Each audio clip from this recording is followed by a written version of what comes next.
Hey guys, check out this clip and tell me what you think. Stay to the end. And he used to come regularly to Cambridge because here was a living example of what God can do to a person. And I have a stunning example of that. The man that married us 56 years ago was an ex-fairground heavyweight boxer of the type who went to a fairground and faced open challenge.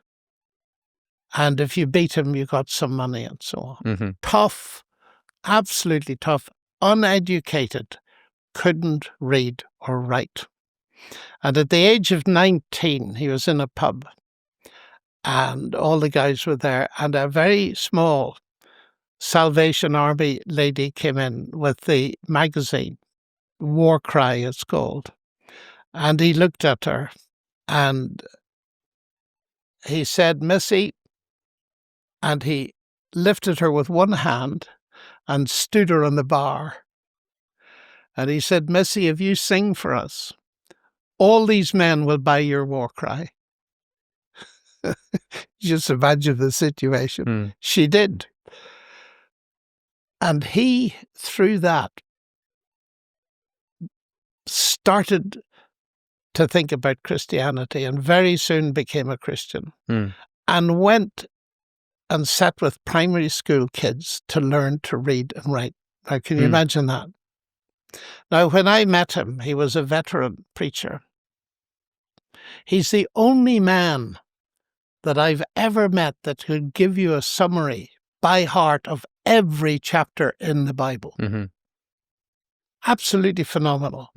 And I thought, when I was a student at Cambridge, it would be interesting to bring him in amongst a bunch of very clever young people. And he came in, and I'll never forget what happened to my college, Emmanuel in Cambridge. And he gave a talk, lunchtime, short talk. Very alliterative, very simple, very down to earth. And there was a theology student, very cynical, sitting on the floor. And I can see it now. He looked up and he said, "Well, Mr. Ford, what about the parable of the sheep and the goats?" And Stan Ford, that was his name, was very polite. And he said, "Well, young sir, not everybody in this room may be familiar with the parable of the sheep and the goats.